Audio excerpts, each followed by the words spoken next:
तो artistic talk with संकल्प श्रीवास्तव में आप सभी का हार्दिक स्वागत है। मैं आज एक ऐसी शख्सियत को लेकर आया हूं जो कि हमारे एपिसोड 1 में इतनी बड़ी शख्सियत है और हमारी खुशकिस्मती है कि वो हमारे बीच में आए हैं। और मैं तहे दिल से स्वागत करता हूं हमारे सभी के गुरुजी पंडित हरिदत्त शर्मा जी।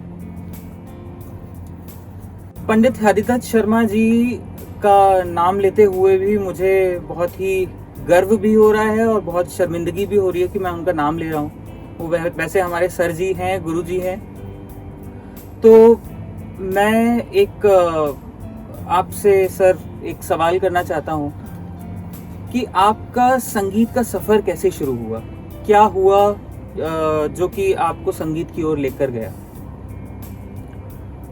मेरे पिताजी भजन गीत गाया करते थे, रामायण करते थे संगीत के साथ। और उसके बाद मुझसे मेरे बड़े भाई, हम 4 भाई हैं, तो उसमें जो मेरे से बड़े भाई थे, मैं सबसे छोटा हूँ, वो सोमदत्त शर्मा जी। जी जी। उन्होंने संगीत को सीखना शुरू किया घर से बाहर निकल के। पिलखवा के हम रहने वाले थे और पिलखवा में उतनी सुविधाएं नहीं थी। उन्होंने हापुड़ में जाकर के संगीत सीखा, फिर गाजियाबाद में आए और उस तरह से उनसे प्रेरणा मिली, तो मैं भी उनके साथ लग गया। अभी परिवार में हमारे करीब 22 लोग हैं जो संगीत की शिक्षा दे रहे हैं। भतीजियाँ, भतीजे, पारिवारिक लोग सब लगे हुए हैं। इस संगीत के सफ़र में यात्रा हम कर रहे हैं। बहुत बहुत प्रेरणादायी है कि एक स्ट्रीम से निकले हुए और 22 लोगों की एक टीम पूरी तैयार हो गई जो कि संगीत की शिक्षा में आगे लगे हुए हैं। अच्छा, तो सर आपका जैसे जैसे आगे समय गुजरा, आप बड़े हुए, तो उसके बाद में आपकी कौन सी ऐसी इंस्पिरेशन रही जो कि आपको इस लेवल पे आप पहुंचे कि उस इंस्पिरेशन से आपने बहुत कुछ समझा, आत्मचिंतन किया कि हाँ, मैं संगीत लेकर इस तरीके से इस मुकाम पे इसको ले जाना चाहता हूँ? मैंने संगीत की शिक्षा सेठ मुकुंदलाल इंटर कॉलेज में भी लगभग 44 वर्ष दी और वहाँ छोटे और बड़े बच्चों को सबको संगीत सिखाने का अवसर मिला। जबकि वहाँ शास्त्रीय संगीत का इतना प्रभाव नहीं होता, फिर भी शास्त्रीय संगीत और सुगम संगीत के सहारे एक ऐसी टीम मैंने तैयार की जो राष्ट्रीय समूह गान प्रतियोगिता में पूरे देश भर में वो फर्स्ट आई। और उससे हमें राष्ट्रपति डॉक्टर नीलम संजीवा रेड्डी जी ने हमारी पूरी टीम को और मुझे सम्मानित किया सफरू हाउस दिल्ली ऑडिटोरियम में। तो ये इससे हमें बड़ी प्रेरणा मिली कि हम छोटे से कलाकार, छोटे हमारे बच्चे, और हमको राष्ट्रपति द्वारा सम्मानित किया गया। तो इससे बहुत प्रेरणा मिली, लेकिन इसको पाने के लिए विद्यार्थियों के प्रति मेरा समर्पण था, शायद इसीलिए ये सम्मान मिला। तो सर ये कौन से सन की बात है? 78। सर मैंने एक और चर्चा हमेशा होती रहती है, वो सुनी है फिल्म फेयर अवार्ड नाइट का, कुछ हमें उसके बारे में बताइए। 6 अप्रैल 1978 को फिल्म फेयर अवार्ड नाइट कार्यक्रम बम्बई में हुआ, सन्मुख नंदा हॉल मुंबई में। और ये अप्रैल में कार्यक्रम हुआ। जनवरी में संगम कला ग्रुप के माध्यम से अखिल भारतीय संगीत प्रतियोगिता, फिल्म संगीत प्रतियोगिता, उसमें मेरे 2 शिष्य जिन्होंने भाग लिया और जो गीत उन्होंने गाया वो पूरे इंडिया में 5वें जोन में, यानी पहले जनपद में हुआ, फिर प्रांत में हुआ, फिर स्टेट में हुआ, और फिर इस तरह से वो बढ़ते बढ़ते अखिल भारतीय स्तर पर हुआ। उसमें मेरा स्टूडेंट फर्स्ट आया। इत्तेफाक से उस निर्णायक कमेटी में Shri Jaidev ji music director, film music director मौजूद थे और देवेंद्र वर्मा बेस्ट कॉमेडियन जो थे वो भी उसमें मौजूद थे। उन्हें वो कार्यक्रम, एक देशभक्ति की कव्वाली और एक वो गीत इतना पसंद आया कि उन्होंने निर्णय लिया कि इन कलाकारों को फिल्म फेयर अवार्ड नाइट में बुलाया जाए। और हम उसके माध्यम, उनके जयदेव जी के माध्यम से, देवेंद्र वर्मा जी के माध्यम से हमको बॉम्बे बुलाया गया। 5 लोगों को सम्मानित किया गया। वो बहुत ही हर्ष का और बहुत खुशी का हमारे लिए अवसर था। हमने कभी ऐसी न कल्पना भी नहीं की थी और सपना भी नहीं देखा था कि उतने ऊंचे स्तर के कार्यक्रम में, जहां राज कपूर जी, दिलीप कुमार जी और बड़े बड़े देवानंद जी, अमिताभ बच्चन जी तो मंच पे ही हमारे साथ थे, आशा भोसले जी, ने एक गीत वहाँ गाया, एक नितिन मुकेश जी ने एक गीत गाया, और 2 गीत गाने का मौका हमारे स्टूडेंट को मिला वहाँ उस फिल्म फेयर अवार्ड नाइट में। तो वो बहुत बड़ा अवसर था हमारे लिए। फिल्म इंडस्ट्री वालों ने हमको बुलवाया और सारी बॉम्बे में घुमाया हमारे बच्चों को, सब पूरा उन्होंने आने जाने का हमारा सब खर्चा किया, और वो कार्यक्रम हमारे लिए अद्भुत था जीवन में, और मैंने उससे बहुत प्रेरणा ली। लेकिन मैंने अभी भी फिर दोबारा बताना चाहूँगा कि वो विद्यार्थियों के प्रति समर्पण था।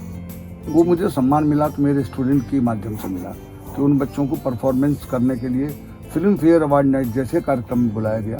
ये बहुत बड़ी गौरव की और सम्मान की बात है। सर, अगर आप वो कह रहे हैं कि समर्पण, तो ये समर्पण दोनों तरफ से, दोनों पक्ष से होना चाहिए। अगर गुरु समर्पित है कि शिष्य को वो अपना पूरी तरह सिखाया, तो शिष्य के अंदर भी होना चाहिए कि वो गुरु से जो भी समर्पित हो रहा है, हाँ, उसको समर्पण भाव से ही ले। नहीं तो आजकल के समय में हाँ, जो ये समय है, ये बहुत ही अलग तरीके का है। मतलब कुछ इसमें आप समर्पण, आस्था, साधना, संस्कार, श्रद्धा भाव सब कुछ खत्म हो चुका है। तो वो उसको आप कैसे देखते हैं कि आज के समय में इसका ह्रास होता जा रहा है, और इसी वजह से शायद मुझे लगता है कि ये जो समय अभी चल रहा है, इसमें संगीत का ह्रास होता जा रहा है। हाँ, बिल्कुल ठीक कह रहे हो तुम। लेकिन हम ये भी मानते हैं गुरुजनों का भी कहीं ना कहीं योगदान होना चाहिए। हम यदि विद्यार्थी, हमारे 10 विद्यार्थियों में से 8 विद्यार्थी बहुत समर्पित हैं हमारे प्रति, और 2 नहीं हैं किसी कारण, उसके ऊपर बाह्य वातावरण, पाश्चात्य वातावरण उनके ऊपर आया हुआ है, तब भी हम संतुष्ट हैं कि हमारे 8 विद्यार्थी, 8% बच्चे हमारे कहना मान रहे हैं, आज्ञा का पालन कर रहे हैं, संस्कार उनमें हैं, झूठ नहीं बोलते हैं, अच्छे काम करते हैं। हम उन 8 से भी संतुष्ट हैं। ये ज़रूर है कि 2 विद्यार्थी अभी पाश्चात्य वातावरण के कारण या उनके ऊपर उनके घर के संस्कार नहीं मिल पाते, तो वो अच्छी श्रेणी में नहीं जा पाते, पीछे निकल जाते हैं। लेकिन मैं समर्पित भाव को ही अपना श्रेय मानता हूँ कि मैंने जीवन में विद्यार्थियों के प्रति समर्पित किया।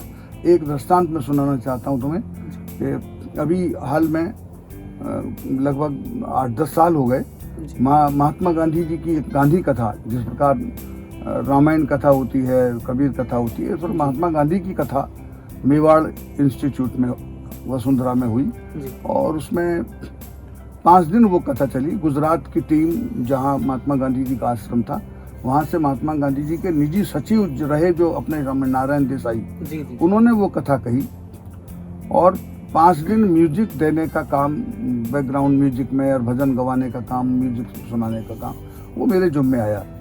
तो मैं अपने शिष्यों को लेकर के वहाँ 5 दिन सेवा करी। उसके लिए पारिश्रमिक 1000 रुपया पर कलाकार के जुम्मे हुआ, और उन्होंने हमें 25,000 रुपया 5 दिन का एक लिफाफे में बंद करके दिया। तो जब कार्यक्रम का तय हुआ था, तब तो हमने कहा था जरूर उन्हें हम 5,000 रुपया रोज का लेंगे। लेकिन जब महात्मा गांधी की कथा सुनी और उसका जो प्रभाव हमारे दिल पर आया, रस मिला, जो आनंद आया, तो हमें लगा ये बहुत सस्ती है 25,000 छोड़ने के बाद भी, और हमको इसमें इतना आनंद आया कि हमारा मन नहीं हुआ। हमने उन नारायण देसाई जी को वो पैसे वापस लौटा दिए, और उनके बहुत आग्रह करने पर भी मैंने वो स्वीकार नहीं किया पारिश्रमिक, क्योंकि मेरे शिष्य भी ऐसे थे कि उनको भी किसी पारिश्रमिक की आवश्यकता नहीं थी। जब उन्होंने मेरा भाव देखा, उसका परिणाम ये मिला कि वहाँ की टीम ने 5 साल बाद मेरा नाम ब्रिटिश गवर्नमेंट को भेजा जी, जो एक ऐसा बड़ा अवार्ड है, महात्मा गांधी लीडरशिप अवार्ड। जी जी जी। और वो भारत का मैं 10वां व्यक्ति हूँ, और वो पहला कलाकार हूँ जिसको वो अवार्ड मिला है। अब तक वो ज्यादातर राजनेताओं को मिला है, प्रधानमंत्रियों को मिला है। 7वें व्यक्ति नरेंद्र मोदी जब मुख्यमंत्री गुजरात थे उन्हें मिला, और लाल बहादुर शास्त्री जी पहले व्यक्ति थे जिनको मिला। मैंने उनकी बुकलेट जो मेरे को भेजी थी उसमें देखा था, तो मैं बड़ा प्रभावित हुआ। तो मुझे याद आया कि मैं ये नाम, मेरा नाम किसने भेजा, गवर्नमेंट तो भेज नहीं सकती है, कहाँ से क्या आया। तो मुझे बाद में जांच करने पे पता लगा कि वो जो मैंने 25,000 रुपया समर्पित भाव से वापस लौटा दिया संगीत के लिए, उसने मुझे ये सम्मान दिलाया इतना बड़ा, और उनकी टीम ने मेरे को यहाँ भेजा। तो महात्मा गांधी लीडरशिप अवार्ड मुझे अभी 2019 में मिला, मई 2019 में। तो ये भी एक समर्पण भाव का ही भाव था।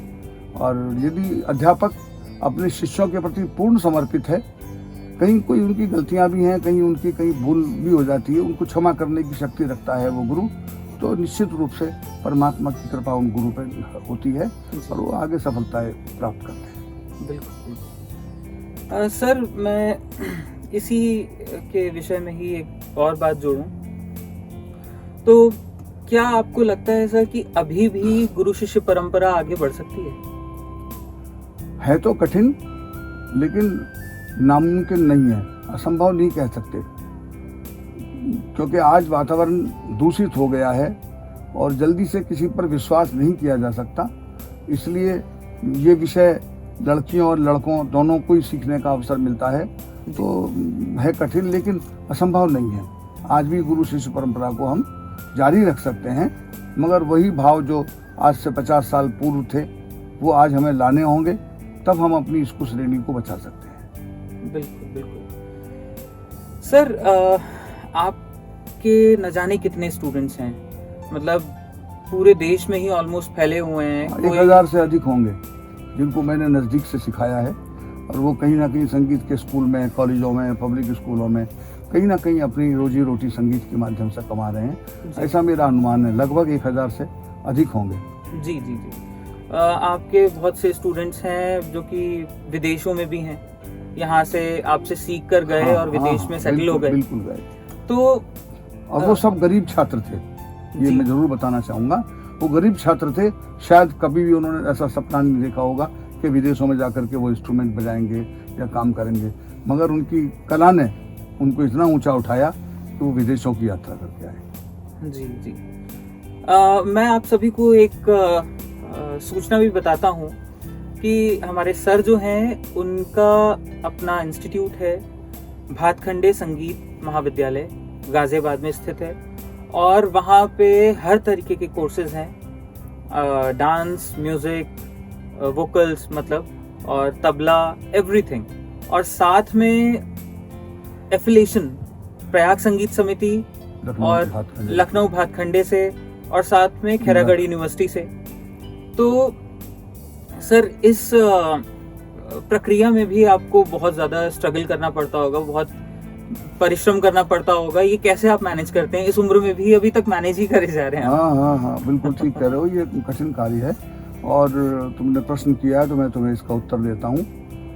अभी लगभग 450 विद्यार्थी एमए की परीक्षा दे रहे हैं इंदिरा कला संगीत विश्वविद्यालय की, जो पूरे हिंदुस्तान का रिकॉर्ड है। मैं अभी आपके टीवी के माध्यम से बोल रहा हूँ, शायद किसी विश्वविद्यालय में इतने विद्यार्थी नहीं होंगे। ये मेरा प्यार है कलाकारों के प्रति। सारे हिंदुस्तान के कलाकार, चाहे बिरजू महाराज जी हैं, चाहे नंदनी सिंह हैं या नलिनी कमलनी हैं, सभी के स्टूडेंट यहाँ आते हैं, परीक्षा देते हैं। मैं उनको थ्योरी पढ़ाता हूँ। अभी भी मैंने 8 क्लासें जूम पर निःशुल्क बच्चों को दी हैं। मैंने उनसे कोई पैसा चार्ज नहीं किया है, और अत्यंत प्रभावित हुए वो बच्चे, अत्यंत खुश हुए कि उनको घर बैठे एक शिक्षा मिल गई और उसके लिए कोई मूल्य भी नहीं चुकाना पड़ा। तो ये काम हुआ, तो शायद ये कारण है। ये तो इतनी बड़ी 200 बच्चे करीब बीए में, बीपीए जो बैचलर परफॉर्मिंग आर्ट है उसमें हैं। तो इंदिरा कला संगीत विश्वविद्यालय भी बहुत मान करता है इस बात के लिए कि भाई आपने इतनी परिश्रम से आप इतने स्टूडेंट जोड़े हैं। वहाँ विश्वविद्यालय में नहीं है उतने विद्यार्थी। जी जी जी।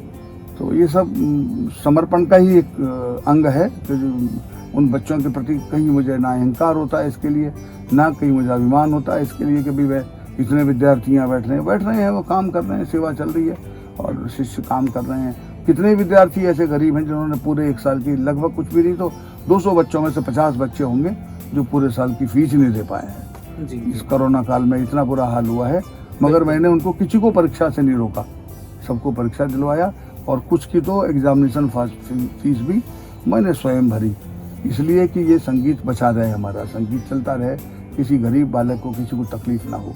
तो ये मेरा प्रयास रहा, और ये मैं कर पाया ईश्वर की विशेष अनुकंपा और कृपा से। माध्यम में भले ही बना, लेकिन जब तक भगवान की कृपा ना हो, भगवान की अनुकंपा ना हो, तब तक हम ये काम नहीं कर सकते। जी। अच्छा, मैं एक और बात आप लोगों को बताऊं कि मतलब मुझे सर माफ करिएगा, लेकिन सत्य में आपको एक बात बता रहा हूँ। देखिए, संगीत जो है वो हर एक के इनबॉर्न होता है, अंदर से आप वो लोग बोलते हैं भगवान का एक गिफ्ट है, वो गॉड गिफ्ट है, लेकिन मैं एक बात की आपको गारंटी दे सकता हूँ यहाँ पे बैठकर कि सर के यहाँ जो गॉड गिफ्टेड नहीं भी होते हैं वो भी आके सर से सीखते हैं और कहीं ना कहीं स्टैब्लिश हो जाते हैं। ऐसे ऐसे भी बहुत सारे उदाहरण हैं, एग्जांपल हैं जी। कि उनको नज़र नहीं आता था, आए दिखने लगा, स्कूटी चलाने लगे, नौकरी मिल गई सिल्वर लाइन स्कूल में। और ऐसे कई सारे कलाकार हैं जो समर्थ नहीं थे बिल्कुल भी, और ऐसा नहीं लग रहा था कि उनके अंदर टैलेंट होगा, मगर बहुत परिश्रम करके उन्होंने भी बहुत परिश्रम किया, इस लाइन पे ले आए कि वो अपनी आजीविका चला पाए। जी जी संभव हुआ। चलिए सर, हमें बहुत बहुत अच्छा लगा। चलो, थैंक यू। और आपने अपना इतना कीमती समय हमें दिया, आप अभी भी लगातार परिश्रम। अच्छा, मेरा एक सवाल रह गया सर, एक सवाल ये था, जो अभी खैरागढ़ वाली हम बात कर रहे थे जी, आपको कितना वर्ष हो गए हैं ये परीक्षा संभालते हुए? 1995 से 95 यानी कि लगभग 25 साल 26 साल हो गए। 26 साल 26 साल से लगातार चल रहा है ये, और ये क्रम जो है अभी तो 26 साल बीते हैं, ये 26 दशकों तक चलेगा। हाँ, चलता रहे, ईश्वर की कृपा रहे, आगे आने वाली पीढ़ियां इसको चलाएं करें। अभी हमने कॉलेज के लिए भी जमीन खरीदी है जी, जो हम पैतृक संपत्ति थी मेरे घर में, मुझे 5 बीघा 5000 गज जगह थी जी। वो उसको कृषि भूमि में बेच करके और गाजियाबाद में मधुबन बाबू धाम में कृषि भूमि में ही 4500 गज जगह खरीदी है, और मैंने भातखंडे ट्रस्ट को दान कर दिया। अच्छा। लगभग 2 करोड़ की जमीन है जी, जो मेरे माता पिता ने मुझे मिली। मैं कोई भवन खरीद सकता था जी, कहीं और जगह उसको लगा सकता था, लेकिन मैंने आगे आने वाली पीढ़ी को भी ये चलता रहे संगीत, तो मैंने ट्रस्ट बनाया, तो ट्रस्ट को दान कर दी, भातखंडे का ट्रस्ट बना करके। और वो मैं भविष्य में उम्मीद करता हूँ शायद ये सेवाएं संगीत की आगे जारी रहें और चलती रहें। बिल्कुल जारी रहेंगी सर। और इसी के साथ हम विदा लेते हैं, और सर से तो आपका तारुफ करा ही दिया, अभी न जाने कितने ऐसे आर्टिस्ट हमारे बीच में आने हैं, तो आप लोग तैयार रहिएगा, हम लोग बहुत जल्द आएंगे नेक्स्ट एपिसोड में।